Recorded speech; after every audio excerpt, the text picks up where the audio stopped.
ফিলিস্তিনিদের উপর ইসরায়েলি বাহিনীর বর্বর হামলার ঘটনায় গোটা বিশ্বে এখন নিন্দা আর প্রতিবাদের ঝড় উঠেছে।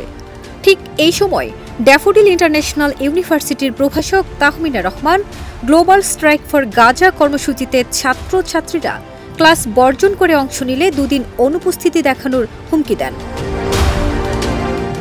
এ নিয়ে সামাজিক যোগাযোগ মাধ্যমে প্রতিবাদের ঝড় ওঠে, অনেকেই সমালোচনা মুখর হন।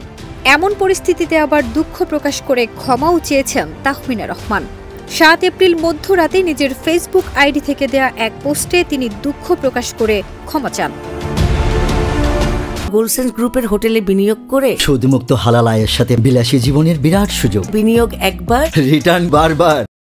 ওই পোস্টে তাহমিনা রহমান লিখেছেন, আমি সাম্প্রতিক ঘটনাটি নিয়ে কিছু বলতে চাই, যা ৭ এপ্রিল ২০২৫-এ গ্লোবাল স্ট্রাইক ফর গাজাকে কেন্দ্র করে ঘটেছে।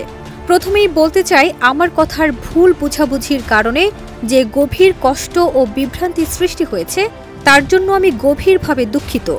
আল্লাহ আমাকে ক্ষমা করুন। তিনি আরও লেখেন, আমি কখনোই ফিলিস্তিন ও গাজার মজলুম মুসলিমদের উপর নিকৃষ্ট ইসরায়েলের ঘৃণিত হত্যাযজ্ঞ সমর্থন করিনি, এখনও করি না, কখনোই করব না। যে স্ক্রিনশটগুলো অনলাইনে ছড়িয়ে পড়েছে তা আমার প্রকৃত মনোভাবকে প্রতিফলিত করে না। এখানে একটি ভুল বোঝাবুঝি হয়েছে এবং আমার কথাগুলো ভুলভাবে উপস্থাপিত হয়েছে। তিনি বলেন, আমি নিঃসন্দেহে গাজা ও তার জনগণের পাশে আছি। তাদের ন্যায় বিচার ও স্বাধীনতার দাবিকে কঠোরভাবে ও গভীরভাবে সমর্থন করি। ফিলিস্তিনিদের মুসলমানদের হত্যার জন্য আমি ইসরায়েলের করুণ ধ্বংস চাই, মনে প্রাণে চাই, আল্লাহর কাছে চাই। যেহেতু আমার ছাত্রছাত্রীদের সঙ্গে কথোপকথনটি ছিল কিছুটা বিকেলের দিকের, আমি সারাদিন সোশ্যাল মিডিয়ায় অ্যাক্টিভ না থাকার জন্য আমি বুঝতে পারিনি এটি পুরো বিশ্বের ও বাংলাদেশের স্টুডেন্টদের একটি কালেকটিভ প্রোটেস্ট। তাহমিনা রহমান বলেন, আমি নিতান্তই আমার নিজ ব্যাচের সেকশনের কিছু শিক্ষার্থীদের সিদ্ধান্ত ভেবেছিলাম, তাই আমার প্রতিক্রিয়া এরূপ ছিল।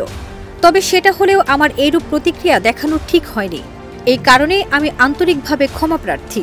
আমার শিক্ষার্থী, সহকর্মী, বন্ধু এবং এই ঘটনার দ্বারা যারা কষ্ট পেয়েছেন তাদের কাছে আমি আন্তরিকভাবে ক্ষমা প্রার্থনা করছি।